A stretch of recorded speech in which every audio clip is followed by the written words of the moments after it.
नमस्कार. हे फळ तर तुम्ही बघितलं आहे आता, पण याचं नाव सांगायचं काही तुम्हाला आवश्यकता नाही, कारण की सर्वांना माहीत आहे फणस आहे आणि कटहल हिंदीमध्ये आणि इंग्लिशमध्ये जॅकफ्रूट.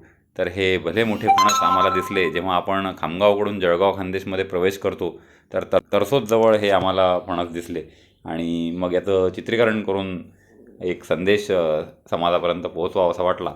म्हणून हा व्हिडिओ आपण पूर्ण बघा आणि जास्तीत जास्त लोकांना पोहोचवा, कारण की भारतीय फळं किंवा कुठलेही फळं जे आरोग्यासाठी चांगले असतात आणि त्याचा आपल्याला फायदा होत असतो. आजकाल आपल्याला आरोग्याची काळजी घेणं अतिशय जरुरी झालेलं आहे. म्हणून असे फळासंबंधीचे व्हिडिओ मी पूर्वीही टाकलेले आहे आणि आता हाही व्हिडिओ मला इथे यूट्यूबवर टाकावासा वाटला, तर आपण हा व्हिडिओ जरूर बघा, पूर्ण बघा.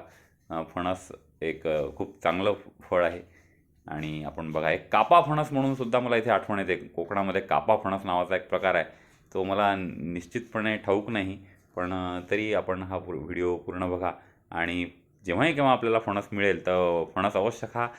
खूपच पौष्टिक आहे आणि याची भाजीसुद्धा होते.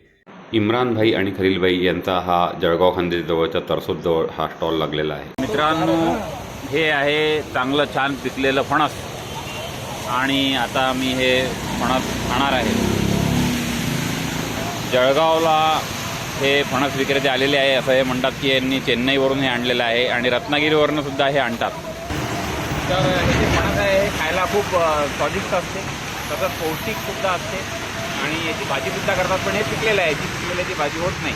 तर जरूर असे फळं आपण खायला पाहिजे आणि हे आरोग्यासाठी चांगले असतात. आपले बाकीचे पदार्थ आपण खात असतो जे की आजकाल म्हणजे पॅक फूड मिळतात, त्याच्यापेक्षा जर आपण हे खाल्लं तर हे नक्कीच चांगलं आहे. आपल्या मुलांनासुद्धा खायला द्या आणि आपणसुद्धा खा. जळगावला हे फणस विक्रेते खूप मोठ्या प्रमाणात आलेले आहे. यांच्याजवळून जरूर फणस घ्या. धन्यवाद. चॅनल बघत राहा.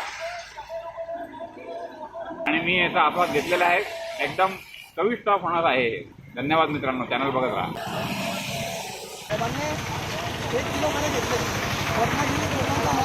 चांगला माल आहे. 1 किलो मध्ये घेतले. रत्नागिरी माल आहे, चांगला माल आहे. थँक्यू.